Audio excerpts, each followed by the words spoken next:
Dari hadis tersebut, telah terlihat bahwa salat lebih didahulukan penyebutannya daripada puasa. Maka, hal-hal yang dilakukan sebelum salat selayaknya didahulukan dalam mempelajarinya. Selamat datang di TL Channel. Mohon menyimak video ini sampai selesai agar tidak salah memahami materinya. Sebelumnya, silahkan tekan tombol subscribe untuk berlangganan dan bunyikan loncengnya agar tidak ketinggalan materi selanjutnya. Dan jangan lupa like, komen, dan share untuk mendukung perkembangan channel ini. Terima kasih. Kitab Taharah. Air yang boleh dan yang tidak boleh digunakan untuk bersuci. 1. Asy-Syirazi berkata, bab air yang boleh dan yang tidak boleh digunakan untuk bersuci. Penjelasan. Sebelumnya, kami telah menjelaskan makna kata kitab. Sedangkan bab di sini adalah jalan menuju sesuatu dan gerbang yang mengantar kepada suatu tujuan. Contohnya adalah bab al-masjid, maksudnya adalah gerbang atau pintu masjid, dan bab ad-dar, maksudnya adalah pintu rumah. Bab air adalah apa yang mengantar seseorang untuk memahami hukum-hukum air. Terkadang, para penulis menyebutkan beberapa hal dalam bab ini yang tidak memiliki kaitan dengannya, meskipun tidak dijelaskan kaitannya. Seperti memasukkan bahasan tentang khitan, memotong kuku, mencukur kumis, dan semisalnya, dalam bab menggosok gigi, lantaran semua bahasan itu termasuk dalam kriteria fitrah. Dengan demikian, maksudnya adalah bab menggosok gigi, dan segala sesuatu yang berkaitan, serta berhubungan dengannya. Ungkapan penulis yang boleh digunakan untuk bersuci, atau taharah. Kata boleh terkadang digunakan oleh para ulama untuk makna halal, dan terkadang digunakan untuk makna sah. Bahkan, terkadang digunakan untuk kedua makna tersebut. Bahasan ini termasuk yang dapat digunakan kedua makna ini.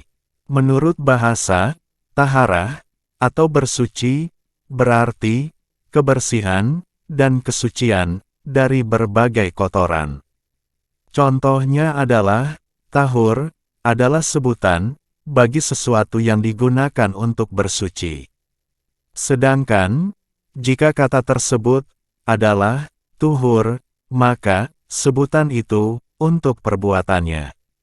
Istilah bahasa inilah yang masyhur dan digunakan oleh mayoritas pakar bahasa. Istilah bahasa kedua adalah dengan harakat fathah pada dua huruf tersebut, dan sejumlah pakar bahasa terkemuka hanya menggunakan istilah ini. Penulis Matali, Al-Anwar, berkata, adanya riwayat yang menyatakan harakat damah pada dua huruf tersebut, namun, ini adalah pendapat yang tidak populer, menyimpang, dan lemah. Ini semua telah aku jelaskan secara panjang lebar dalam Tahsib al-Asma wa al-Lughat. Taharah, menurut istilah ulama fikih, adalah menghilangkan hadas, atau najis, atau yang bentuk dan maknanya sama dengannya. Kami juga berpendapat yang semakna dengannya. Yang kami maksud adalah tayamum dan mandi sunnah. Seperti mandi Jumat, memperbarui wudhu, basuhan kedua dan ketiga untuk menghilangkan hadas dan najis. Atau mengusap telinga, berkumur-kumur, dan hal-hal lainnya yang dianjurkan dalam bersuci. Bersuci bagi wanita yang mengeluarkan darah karena sakit, serta menuntaskan air kencing yang keluar. Ini semua adalah hal-hal yang dianjurkan dalam bersuci, namun belum menghilangkan hadas dan najis. Terkait dengan wanita yang mengeluarkan darah karena sakit, dan menuntaskan air kencing yang keluar, serta tayamum. Ada pendapat yang lemah, yang menyatakan bahwa ia menghilangkan hadas. Kata miya'ah, atau air, adalah bentuk jamak dari mak. Kata ini digunakan sebagai bentuk jamak katsrah. Sedangkan bentuk jamak kiloh adalah amwah. Yang dimaksud dengan jamak kiloh adalah jumlah 10 ke bawah. Sedangkan jamak katsrah adalah jumlah 10 dan selebihnya. Asal kata mak adalah mau. Ini adalah asal kata yang ditolak.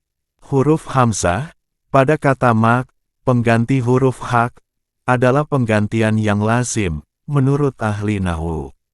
Penulis Al-Muhkam menyebutkan dialek lain, yakni asal kata tersebut adalah ma'ah. Dialek ini tentunya mementahkan klaim yang mengharuskan adanya penggantian hak dengan hamzah. Alasan penulis menggunakan ungkapan miya'ah untuk air dan bentuk jamak katsrah tidak lain karena ada 10 lebih jenis air. Sebab air pada dasarnya dibagi menjadi beberapa kategori, yaitu 1. Yang mensucikan, 2. Suci, 3. Najis. Air yang suci terdiri atas air langit dan air bumi. Air langit terdiri dari air hujan, salju yang mencair, dan es. Sedangkan air bumi terdiri dari air sungai, laut, sumur, air musyammas, atau air yang terkena sinar matahari, air hangat, air yang berubah karena tidak mengalir, atau karena hal-hal yang tidak dapat dihindarkan, atau lantaran terkena tanah, dan macam-macam air lainnya. Air yang mensucikan dan najis terdiri dari beberapa macam yang sudah lazim diketahui. Penulis memulai dengan pembahasan tentang taharah, kemudian bab air. Demikian pula yang dilakukan oleh Asy-Syafi'i dan para penganut mazhabnya, serta banyak ulama, lantaran adanya kesesuaian yang baik. Seperti yang disebutkan oleh penulis At-Tatimah, yaitu Abu Said bin Abdurrahman bin Al-Makmun Al-Mutawali. Dia berkata, kami memulai dengan pembahasan tersebut berdasarkan hadits Ibnu Umar radhiyallahu anhu bahwa Rasulullah sallallahu alaihi wasallam bersabda, Islam dibangun di atas 5 pilar. 1. Kesaksian bahwa tidak ada Tuhan selain Allah. 2. Mengerjakan salat. 3. Menunaikan zakat. 4. Ibadah haji. Dan 5. Puasa Ramadan. Dalam riwayat lain, disebutkan puasa dan ibadah haji. Hadis riwayat Al-Bukhari dan Muslim. Setelah iman, Rasulullah sallallahu alaihi wasallam memulai dengan salat. Bangsa Arab terbiasa memulai dengan hal yang terpenting, dan mendahulukan salat di sini adalah hal terpenting. Sedangkan mengenai pembahasan tentang tauhid disebutkan dalam kitab-kitab tersendiri dan biasanya memiliki kaitan dengan ilmu kalam. Para ulama biasanya mendahulukan puasa sebelum ibadah haji karena demikianlah yang terdapat dalam salah satu dari 2 riwayat tersebut. Dan karena puasa lebih umum kewajibannya daripada ibadah haji. Selain itu, puasa diwajibkan kepada banyak orang yang tidak mampu menunaikan ibadah haji dan diwajibkan secara langsung serta berulang-ulang.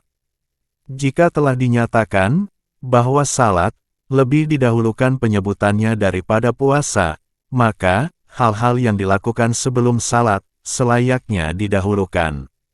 Di antaranya adalah bersuci, kemudian hal yang lebih umum dari pembahasan tentang bersuci, yaitu air.